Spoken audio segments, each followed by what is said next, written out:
கிறிஸ்துவுக்கு அன்பானவர்களே, தேவதூதனை குறித்து பார்த்து வருகிறோம். தேவ பிள்ளைகளே, தேவதூதன் என்னெல்லாம் செய்து கொண்டு வருகிறான்னு சொல்லி இந்த நாளிலே தேவதூதன் ஒருத்தரை தேடி வருகிறார். அதை அவரை பார்ப்போம். தேவ பிள்ளைகள் அப்போஸ்தலர் 10ஆம் அதிகாரம் 3ஆம் வசனம் 3, 4, 5 எல்லாம் பார்க்கிறோம். தேவ பிள்ளைகளை, தேவதூதன் அவன் கொர்நேலியுவே, உன் தான தர்மங்களும் உன் ஜெபங்களும் கேட்கப்பட்டது என்று சொல்கிறான். தேவ பிள்ளைகளை பாருங்க, அவன் இந்த வேத வசனம் சொல்கிறது 2ஆம் வசனத்துல அவன் எப்பொழுதும் ஜெபம் பண்ணி கொண்டிருந்தான். கொர்நேலியு அவன் ஒரு பெரிய பட தளபதி, ஒரு இராணுவ அதிகாரி. அவன் என்ன பண்ணுகிறான் என்றால், தேவதூதன் வர்றதுக்கு காரணம், தேவதூதன் நம்மளை தேடி வரணும்னா அவன் என்ன பண்ணுகிறான்? ஜெபம் பண்ணி கொண்டு இருக்கிறான், தான தர்மம் பண்ணுகிறான். முடிந்த அளவுக்கு அவன் தான தர்மம் பண்ணுகிறான். தேவ பிள்ளைகளே, அவன் தேவனுக்கு முன்பாக உண்மையாக இருந்து ஜெபம் பண்ணுகிறான். எப்பொழுதும் வேத வசனம் பலகை எப்பொழுதும் ஜெபம் பண்ணாலும் இவனுக்கு தான் சொல்லப்பட்டது. எப்போதுன்னா என்ன?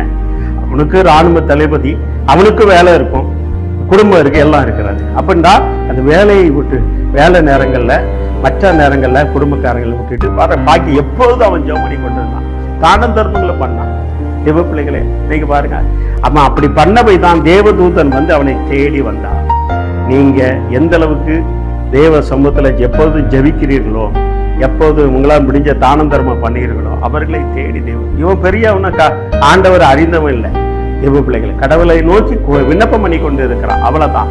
அவனை தேடி தேவதூதன் கொர்நேலியுவே, உன்னுடைய ஜெபங்களும் உன் தான தர்மங்களும் கேட்கப்பட்டது.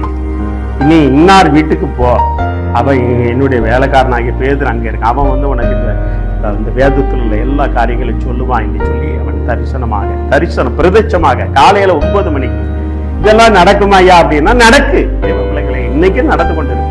ஒரு நீல காலத்துல இன்னைக்கு நடந்து கொண்டிருக்கு. அது காரணம் என்ன? நீ உன்னை எப்பொழுதும் ஜெபிக்கிறாயா, தான தர்மம் பண்ணுகிறாயா? நீ தான் என்ன பண்ண, துப்படி மல்லுக்கு மண்ணெல்லி போட முடியும். எத்தனை பேர் இருக்கீங்க?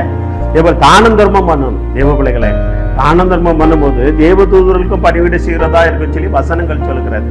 தேவ பிள்ளைகள், கிரியில காட்டணும். உன்கிட்ட சொத்து இருக்கு, பணம் இருக்கு, அதிகாரம் இருக்கு, இல்லை அதை ஆண்டவருக்காக நீ பயன்படுத்தணும். தேவ பிள்ளைகளை, இதை அவன் பயன்படுத்தணும். எப்பொழுதும் ஜெபம் பண்ணி கொண்டு இருந்தான்.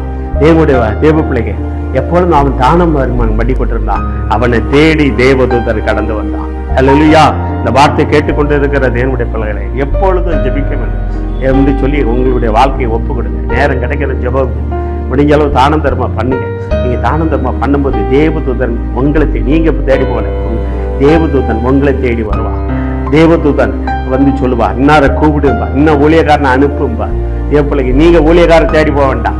தேவதூதனே ஊழியக்காரரை சொல்லுவா, இந்த ஊழியக்காரனை கூப்பிடு அப்படின்பா. நீங்களே நிறைவேறு அந்த ஊழியக்காரத்தை போலாமா, இந்த ஊழியர்கிட்ட போனோமா, இப்படி நான் தரிசனம் கண்டேன், இப்படி சொப்பனை கண்டேன்னு சொல்லி போய் மாட்டிக்கிட்டு கடைசியில் அந்த ஊழியக்காரன் உங்களை எப்படி நடத்துறானே சொல்ல முடியாது. ஆனால் தேவனால் நடத்தப்பட்டு தேவதூதனால் நடத்தப்படும் பொழுதே தேவதூதன் சொல்லுவா, தேவ பிள்ளைகளே, அவர் இன்னார் இடத்துல போன்னு சொல்லி பேதுரு ஜெபம் பண்ணி கொண்டு இருக்கிறான். அடுத்தால் அவனுக்கு தரிசனம் போது அவனை கொண்டு இந்த கொர்நேலியுவை அபிஷேகம் பண்ணுகிறான். தேவ பிள்ளைகளே, அப்போ பாருங்க, தேவதூதர் உன்னை தேடி வர வேண்டும் என்றால், நானும் பல நாட்களா ஜெபிக்கிற ஒரு தேவதூதர் வரலன்னா, எங்க எப்பொழுதும் ஜெபிக்கிறாயா, என்ன தானம் தர்மம் பண்ணுகிறாயா? யோசிச்சு, இந்த கொர்நேலியுவை போல உன் வாழ்க்கையில எப்பொழுதும் ஜெபமும் தானம் தர்மங்களும் நீ தேவனுக்கு பயந்து வாழ்ந்து, அவன் தேவனுக்கு பயந்தவனாகவும் வாழ்ந்தான். அவனுக்கு தேவனுக்கு பயந்து எப்பொழுதும் ஜெபம் பண்ணி தான தர்மங்களை பார்த்து வளர்ந்தவன் அவன். அதனால தேவதூதன் அவனை தேடி வந்தான். அதே போல நீங்கள் தேவனுக்கு பயந்து எப்பொழுதும் ஜெபம் பண்ணி தான தர்மங்களை பண்ணி கொண்டிருங்கள். தேவதூதன் உங்களை வருவா, உங்களை விசாரிப்பா. இன்னும் ஆவிக்கிற வாழ்க்கையில வளர்றதுக்கு என்னென்ன காரியங்கள் இருக்கோ அத்தனை காரியங்களும் அவன் சொல்லுவா. தேவ பிள்ளைகளை, இன்னைக்கு இதுக்கு முன்னால நீங்க எப்படி இருந்தீங்களோ தெரியாது. ஒருவேளை இன்னைக்கு ஆண்டவர் உங்களோட பேசுகிறார். தேவ பிள்ளைகளை, நீங்க ஆண்டவருக்கு ஒப்பு கொடுங்கள், கர்த்தர் பெரிய காரியங்களை செய்வார். நல்ல ஆண்டவரே, கோடி சோத்திரப்பா. அந்த தேவதூதன் அனுப்பி கொர்நேலியுவை வீட்டை ரட்சித்த தேவனை, விடுவித்த தேவனை, ஆசீர்வதித்த தேவனை. அதே போல அவருடைய அவன் அப்பா உமக்கு பயந்து, அப்பா தாப்பனே தானம் தர்மம் பண்ணி எப்பொழுதும் ஜெபம் பண்ணி கொண்டிருந்தார். அதே போல நமக்கு உமக்கு பயந்து தானம் தர்மம் பண்ணி ஜெபம் பண்ணி கொண்டிருக்கும் பொழுது தேவதூதனை அனுப்பி எங்களோடு பேசுகிற தேவனே சோத்திரம். எங்களுடைய விண்ணப்பத்துக்கு பதில் கொடுக்கிறவரே சோத்திரம். இந்த வார்த்தை கேட்டுக்கொண்டிருக்கிற ஒவ்வொரு மேலும் நம்முடைய பிள்ளை மேல் வல்லமை இறங்க முடியாது. எந்த அதிகாரியாக எந்த தலைவராக இருக்கலாம், ஆனா உமக்கு பயப்படும் போது அவர்களுக்கு நீ தரிசனம் கொடுக்கிற தேவனே சோத்திரம்.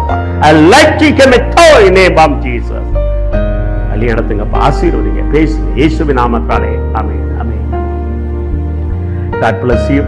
கொர்நேலியுவை தேடி வந்த தேவதூதன் உங்களையும் தேடி வருவார். இதுக்கு சில காரம் கொடுக்கப்பட்டு தேவனுக்கு பயந்து தான தர்மங்களை பண்ணி எப்பொழுதும் யோமனி கொண்டிருங்கள். கர்த்தர் பெரிய காரியங்கள் செய்வார். God bless you. ஆமென்.